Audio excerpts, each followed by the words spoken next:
ba't sa mga probinsya may pa-event ka? Sa Metro Manila wala? Anong wala? Pwede ba yun? Ito, nakaprepare na nga tayo yung mga 1499, 2499, 3999 natin na meron sa ibang branch natin.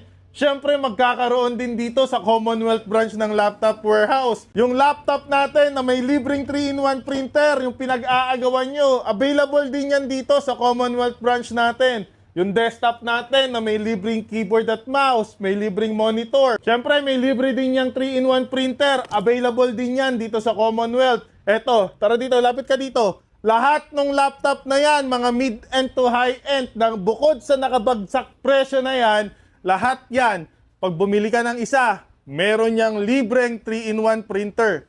Dahil sa sobrang dami niyong nagre-request na magkaroon din tayo ng back to school sale dito sa Metro Manila sa darating na May 29, 30 at 31. Lahat ng item dito, naka 50% off dahil nire-request nyo. At bukod doon, tatambak yung mga libreng printer natin. Nandito lang tayo sa harap ng Commission on Audit at yung Sandigan Bayan. Ito lang, yung Laptop Warehouse Commonwealth.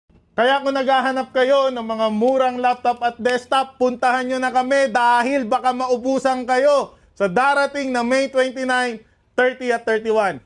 Let's go! Boss, ba't sa